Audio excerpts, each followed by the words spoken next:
धान में नेक ब्लास्ट, झोंका रोग, गर्दन तोड़ रोग, फॉल्स स्मट, हल्दी गाठी और कंडवा रोग धान की फसल को 90% तक नुकसान पहुंचा देती है। चाहे मध्य प्रदेश हो, यूपी हो, बिहार हो, पंजाब हो, हरियाणा हो या फिर वेस्ट बंगाल, बालियां बनते समय ये रोग हर एक धान की फसल में आता ही है। और अगर एक बार ये रोग आपकी फसल में आया तो ना बालियां बनेंगी ना ही उनमें दाने, और अगर जैसे उनमें दाने बन भी गए तो ये गर्दन तोड़ रोग की वजह से बालियां नीचे गिर जाएगी या कहीं कहीं पर ये बालियों पे पीले रंग की गांठें नजर आएंगी जो बाली में बन रहे दाने को पूरी तरह खराब कर देंगी। तो ये रोग क्या है, कैसे पहचाने, ये धान की फसल में क्यों आता है और अगर ये रोग फसल में आ चुका है तो इसे कैसे कंट्रोल करें, यही जानेंगे हम आज के इस वीडियो में।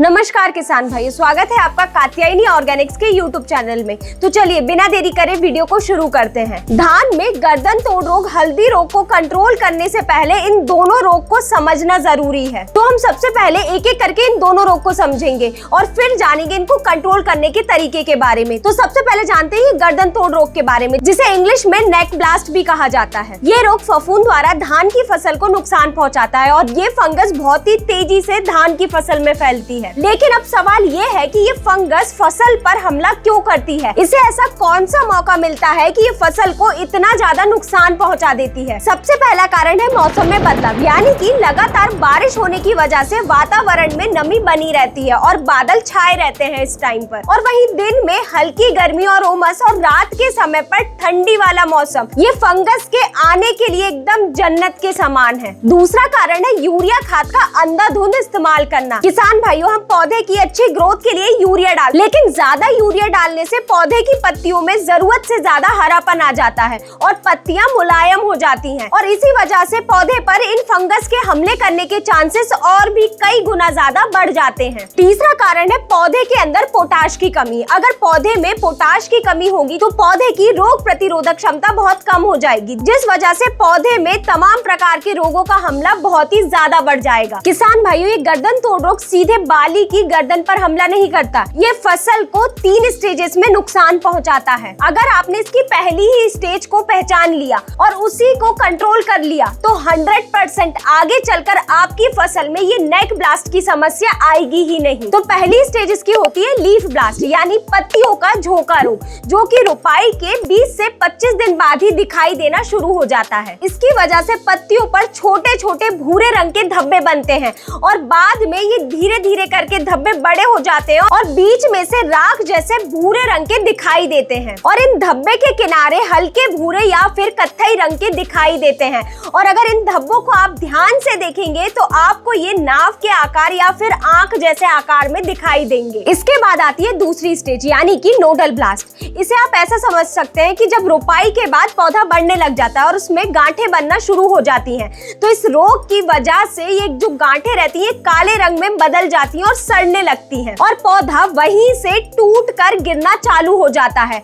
और ये सबसे खतरनाक स्टेज होती है इस रोग की, क्योंकि इस टाइम पर ही पौधे के अंदर भोजन और पानी जाना बिल्कुल पूरी तरह बंद हो जाता है। और इसके बाद तीसरी और सबसे खतरनाक स्टेज आ जाती है इस ब्लास्ट की, यानी कि नेक ब्लास्ट, जिसे गर्दन तोड़ रोग के नाम से जानते हैं। ये रोग बालियां निकलते समय या फिर ठीक उसके बाद आता है और आप इसे देखेंगे तो जहाँ से बालियां निकलना शुरू होती हैं वहीं पर भूरे काले रंग के धब्बे बनना शुरू हो जाते हैं और ये धब्बे धीरे धीरे बड़े होकर जो बालियां रहती हैं उनकी गर्दन को गला देते हैं, जिससे बालियां और बालियों में बन रहे दाने को पोषक तत्व सप्लाई होना पूरी तरह बंद हो जाता है और इस रोग का प्रकोप ज्यादा होने पर बालियां टूट कर लटक जाती हैं और उनमें लगे दाने काले पड़ना चालू हो जाते हैं और जबकि जो स्वस्थ बाली रहती है वो नीचे की तरफ झुक जाती है। किसान भाइयों, इसके इलाज से बेहतर है कि हम पहले ही बचाव कर लें, तो हम इस रोग के आने से पहले ही फसल को बचा सकते हैं। तो इस रोग के इलाज के बारे में हम वीडियो के आखिरी में जानेंगे। अब बात करते हैं ये बालियां बनते समय आने वाले दूसरे सबसे खतरनाक रोग की, फॉल्स स्मट, जिसे हल्दी रोग, हल्दी गाठी, कंडवा रोग के नाम से किसान आमतौर पर जानते हैं। और अगर ये रोग के आने पर किसान ध्यान ना दे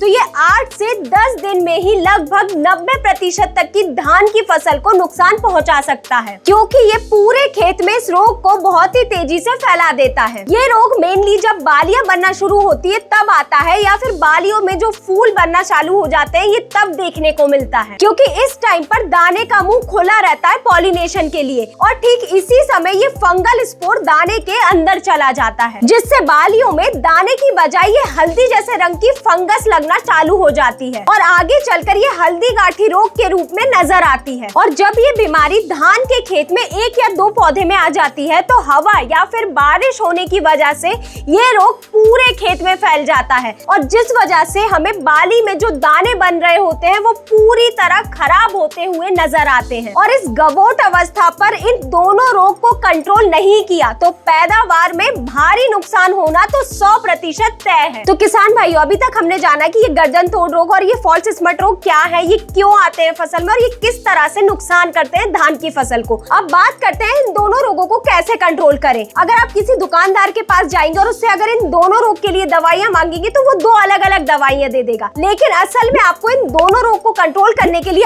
अलग-अलग दवाइयां लेने की जरूरत ही नहीं है।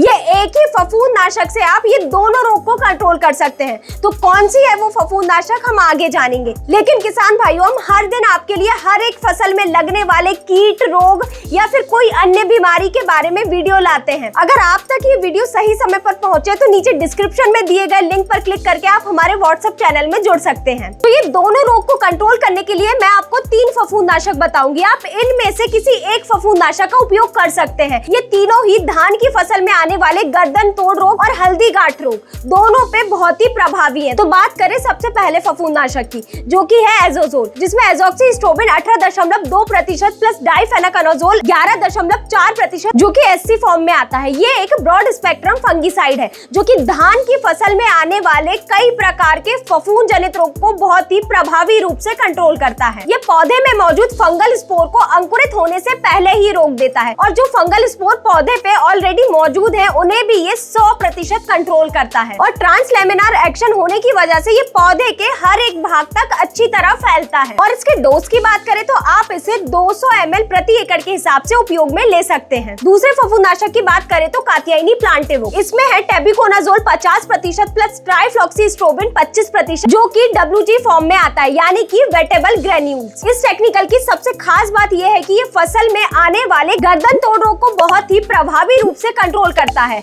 और जो फसल में आगे चलकर फॉल्स स्मट यानी कि हल्दी गांठी रोग आता है उसे आने से पहले ही रोक देता है। और इसके डोज की बात करें तो आप इसे 80 ग्राम प्रति एकड़ के हिसाब से उपयोग में ले। अब बात करें तीसरे सबसे दमदार फफूंदनाशक की, जो ये दोनों रोग को कंट्रोल करे, वही है कात्यायनी एज़ोट्रिप्रो, जिसमें एजॉक्सिस्ट्रोबिन 16.7% प्लस ट्राइसाइक्लाजोल 33.3% होता है, और ये एक एससी फॉर्म में आने वाला फफूंदनाशक है। ये फफूंदनाशक खास धान की फसल के लिए ही तैयार किया गया है। इस फफूंदनाशक में मौजूद ट्राइसाइक्लाजोल धान की फसल में आने वाले झुलसा रोग, गर्दन तोड़ रोग, हल्दी गांठी रोग को बहुत ही प्रभावी रूप से कंट्रोल करता है। और वहीं इसमें मौजूद एजॉक्सिस्ट्रोबिन फसल में रोग आने से पहले ही पौधे में पूरी तरह सुरक्षा कवच बना देता है, जिस वजह से फसल में रोग आ ही नहीं पाता है। और अगर इसके डोज की बात करें तो आप इसे 200 मिलीलीटर प्रति एकड़ के हिसाब से उपयोग में लें। तो किसान भाइयों, ये थी जानकारी धान की फसल में आने वाले दोनों खतरनाक रोग की। तो इस वीडियो के माध्यम से हम ये अच्छी तरह जान चुके हैं कि ये दोनों रोग क्या है, इनकी पहचान कैसे करें, ये क्यों आते हैं और इनका कंट्रोल कैसे करना है। तो अगर आपको ये जानकारी पसंद आई हो तो वीडियो को लाइक करें और चैनल को सब्सक्राइब करना ना भूलें। धन्यवाद।